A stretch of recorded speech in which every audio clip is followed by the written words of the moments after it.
Pertama, apakah yang patut dilakukan oleh orang Islam tentang apa yang dilakukan oleh Perancis?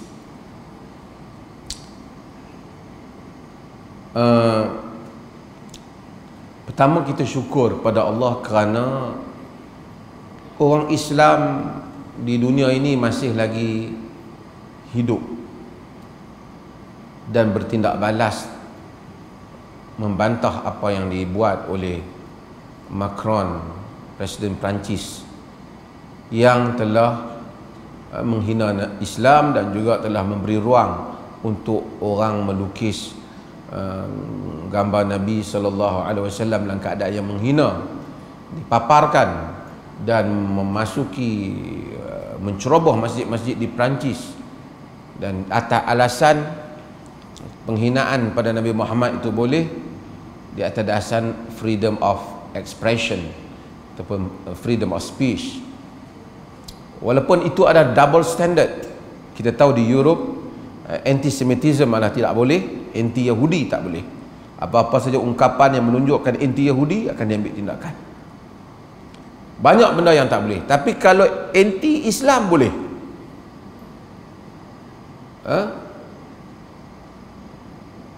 Dalam keadaan yang demikian, kita dapati Islam itu terus berkembang. Tuan-tuan tahu, saya sebut dalam mana ceramah saya, ada seorang aktivis kemanusiaan, humanitarian, Sophie Petronin, yang telah pergi ke Mali. Di Mali dia telah captured by group of so-called teroris lah, dia orang panggil teroris lah. Kita pun tak tahu apa di Mali tu, tapi kita tawan orang ni apa pun tak bagus lah, pergi tangkap orang. Tapi Sophie Petronin ni, dia telah ditawan dan 4 tahun, tahun 2016 dia ditahan. Dia di bawah tawanan kumpulan tersebut. Sebahagian kata Al-Qaeda. Apapun, ini bukan justifikasi pada apa yang mereka lakukan. Cumanya Perancis pergi nerima mereka. Kita siapa yang tahu lah, Mali ni negeri yang hampir lebih daripada separuh penduduk dia miskin. Dia pergi sana 4 tahun ditawan. Bayangkan 4 tahun masa. Dia balik keluar, umur dia baru-baru ni, dia 2 minggu lepas dah 75 tahun Sophie. 4 tahun dia duduk dengan mereka. Macron dalam kempen dia anti-Islam, membangkitkan lagi Islamofobia di Europe. Macron ni pun satu hal jugalah, nak generalisekan pun nak tengok kerangka demografi politik ya di Europe ni. Tapi apa yang penting ialah dia telah belanjakan wang yang banyak nak pergi ambil Sophie tu yang telah dibebaskan dengan perundingan kerajaan baru. Dan Sophie tu telah mereka ambil dengan pesawat khas, bawa pulang daripada Mali ke Perancis 2 minggu lepas. Dikatakan belasan million euro dibelanjakan untuk bawa balik Sophie. Sampai Sophie tu di Paris, Macron sambut dia dengan bersiap, dengan ucapan nak buat majlis untuk launch tentang bahayanya Islam dan terorisme. Sophie itu telah istiharkan dia masuk Islam. Dia kata, aku pergi sebagai Sophie, aku pulang sebagai Maryam. Dan aku tak mau bagi tahu aku masuk Islam di sana, takut kawan kata aku dipaksa. Aku tak dipaksa. 4 tahun aku melalui spiritual experience, pengalaman spiritual. Aku belajar. Aku melihat mereka bersalat, mereka berwudu, mereka sujud, mereka konsisten dengan Tuhan mereka.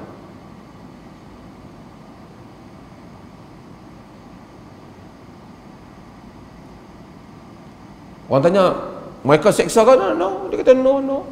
Dia kata, Mereka tak buat aku, mereka tak pukul aku, mereka tak bagi tekanan mental pada aku. Aku melihat keelokkan agama mereka. Jam Macron, dia sambut parlimen, ahli parlimen dia hentam dia, kata apa belanja duit lah kali buat mari orang support teroris. Bukan kita support pencolekan tu, tapi kita nak ceritanya ialah demikian. Apabila dia melihat orang yang memang musuh, mungkin colek itu tak, kita tak setuju lah, tapi mereka tu mungkin alasan kenapa kau datang ke negeri kami. Dan Sophie tu pun dia pergi dengan tim dia, tim, kalau dalam bahasa kita tim missionary lah, dia pergi dengan ada penda'a dengan padri daripada Itali dan seumpamanya, dia pergi. Dan mereka tu mungkinlah ada salah lah mereka buat benda tu, tapi itu memberi peluang dia melihat sudut lain mereka, agama mereka, di sudut semayang, di sudut mereka berpuasa, di sudut kebaikan, kasih sayang di kalangan mereka. Dia masuk Islam. Macam mana orang yang kena colek balik masuk agama orang yang mencolek tu dengan penuh pujaan dan pujian. Silvia Romano 2-3 hari lepas, Itali, dia ditawan di Kenya. Di Kenya dia pun sambut dia turunkan kapal terbang, siap pakai tudung hijau macam orang Kenya. Saya pergi Kenya, kita ada buat projek MAIPS, ada bagi bantuan kepada perkampungan di sana untuk bagi air kepada mereka, tebuk bagi air dan bagi kacang hijau untuk mereka tanam. Projek MAIPS yang pertama buat projek kacang hijau di Kenya, dan menjadi, sehingga mereka kata berkat kacang hijau ni punya jauh daripada Perlis, pergi tanam sana. Cuba fikir, kalau cerita kat mereka ni dapat marah pula, lepas benda ni apalah kita musim Covid pergi tanam. Ni cerita ni banyak tahun dah kan, 2 tahun dah, setahun lebih dah.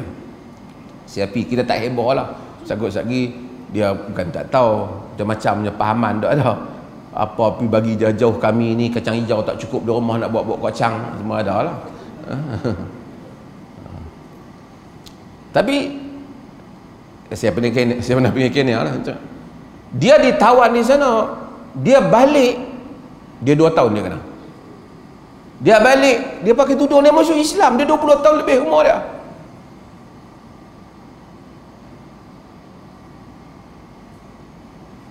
Dia orang pening. Perancis yang bercakap soal terorisme, ketika Perancis menawan Algeria, tuan-tuan pergi ke Paris, tuan-tuan tengok memang banyaklah orang Algeria ni, Aljazair ni. Siapa yang pergi sana, siapa yang pergi Europe memang tahulah, geng-geng Muslim Afrika ni banyak. Morocco, Algeria. Tapi dari sudut-sudut kita nak kata macam tuan-tuan, macam kita duduk di London. Tuan-tuan mungkin semua benar duduk di London. Di London memang macam-macam bangsa ada, India apa semua ada. Tapi nak kata British ni dia dah masuk negara orang banyak-banyak. Jadi orang negara yang dia masuk tu main baliklah negara dia. Dia pergi tawan negara depa main balik negara dia. Bila London kena bom dengan Hitler, depa mari, depa tu kerja. Dulu British besar. Sun never set in the British Empire. Matahari tidak pernah tenggelam dalam British Empire, kata mereka lah. Dipersiapkan besarnya British Empire.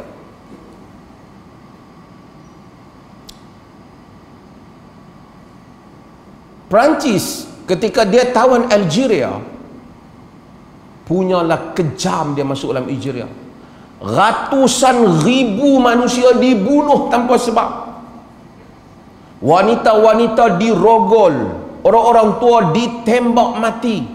Masuk kampung orang, bom hampir semua kampung, tak ada sebab. Tu kata Perancis, bakar orang, rogol wanita. Hari ni kita tengok apa orang Algeria bagi rosak semua oleh Paris ni. Tapi sebenarnya bukanlah kita justify, tapi kalau nak dibandingkan apa yang Perancis buat pada negara mereka, sangat dahsyat. Tak payah susah. Tuan-tuan malam ni juga balik pergi boleh cari, pergi cari artikel ke apa tentang sejarah Perancis di Algeria. Dia yang nak cakap tentang teroris tu. Dan kita tahu, bukan kita kata apa yang generasi lepas buat ditanggung oleh generasi kini, tapi rekodnya demikian. Ada satu orang Islam pergi pukul, satu apa bunuh orang yang melukis katun. Tak pernah ada ulama Islam, majlis fatwa yang ulama Islam justifikan benda yang dibuat. Sentiasa ulama Islam mengeluarkan kenyataan teroris dilarang. Tak boleh bunuh orang tanpa sebab, tak boleh terrorize orang lain. Adalah berapa teroris bunuh, kita tak tahu, itu haram di segi agama. Tetapi nak dibandingkan bom Amerika terhadap Iraq yang mati ratusan ribu dibandingkan beberapa puluh orang atau ratus orang yang mati disebabkan terrorist act yang dibuat oleh sebahagian orang. Orang Islam tak, orang Islam di Malaysia non-Muslim hidup, hatta di bandar mana sekalipun, minoriti mereka tidak dizalimi. Walaupun orang Islam tu tak banyak ilmu pengetahuan mereka tentang agama, tapi mereka tahu tak boleh paksa orang lain masuk agama, tak boleh kejam pada orang lain. Di Indonesia, walaupun ada kes terpencil, tapi majoriti orang bukan Islam, bahkan kaya daripada orang Islam. Di Syria 1400 tahun telah berlalu, Kristian terus hidup walaupun Islam pernah menjadi empire.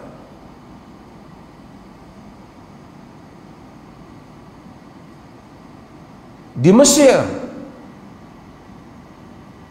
Kristian Mesir terus hidup sejak daripada zaman Sayyidina Umar. Qibti, Aqba, Coptic,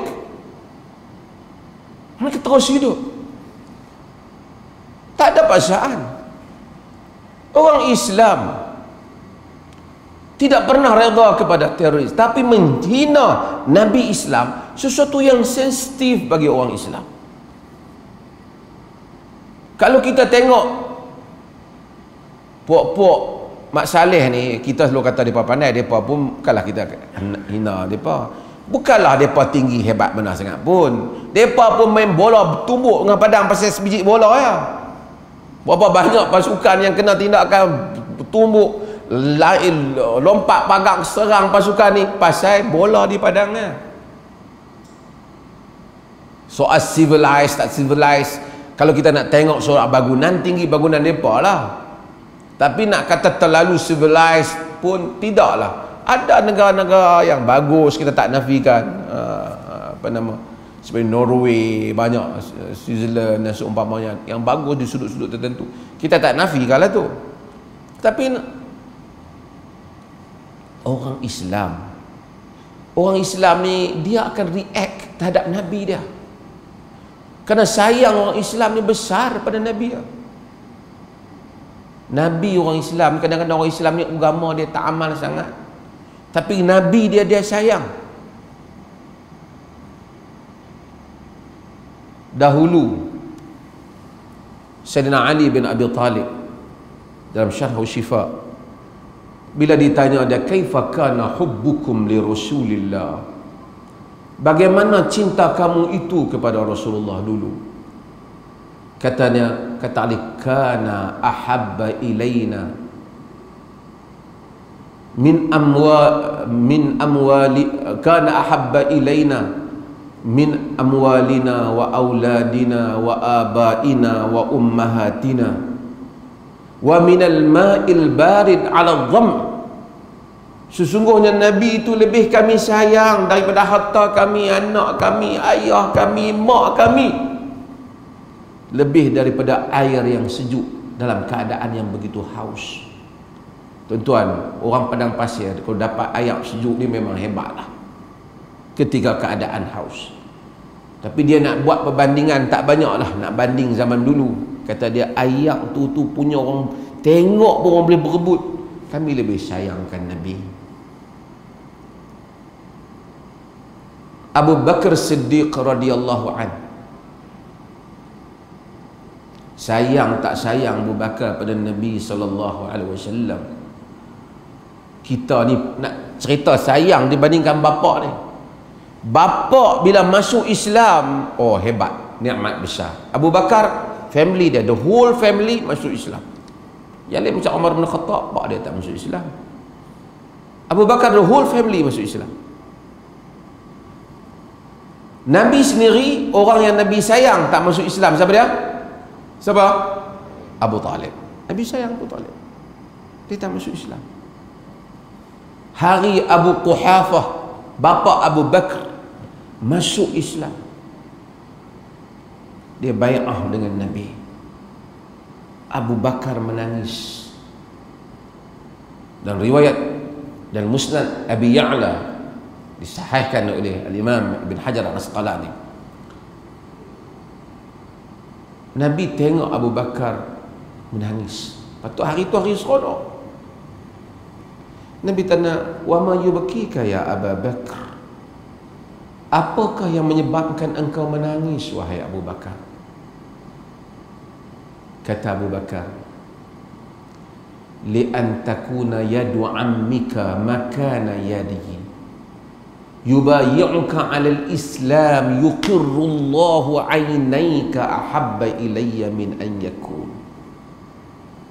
Wahai Rasulullah, jikalah tangan bapa saudaramu Abu Talib berada di tempat tangan bapakku sekarang, berbai'ah kepada engkau menganut Islam sehingga engkau gembira, lebihlah aku suka daripada bapakku sendiri menganut Islam.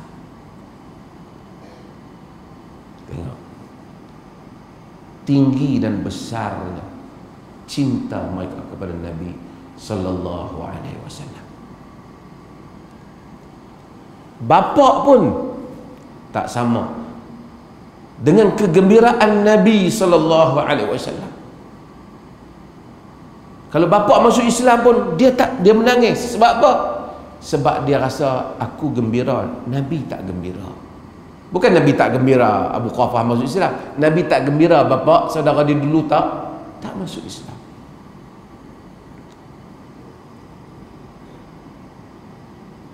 Zaid bin Dathinah, dia ditangkap dalam konvoi dia tu, dia ditangkap. Abu Sufyan tangkap dia, dia bawa keluar daripada tanah haram.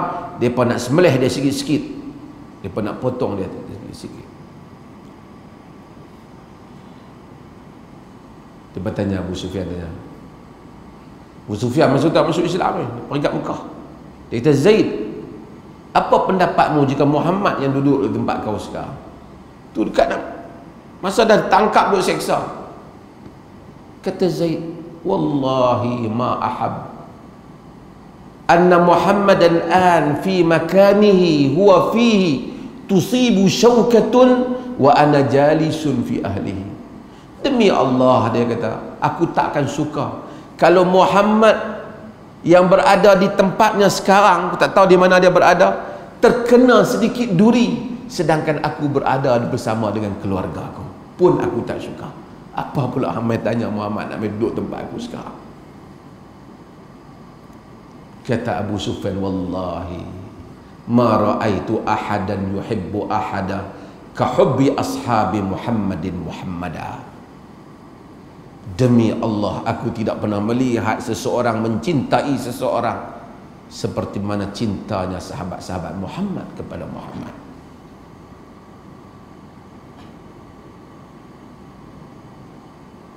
Sa'ad bin Mu'adh ni Nabi mari negeri mereka, kerana Nabi mari mereka terpaksa pula perang dengan Quraisy. Yang dulu tak ada masalah, mereka duduk berdagang dengan Quraisy.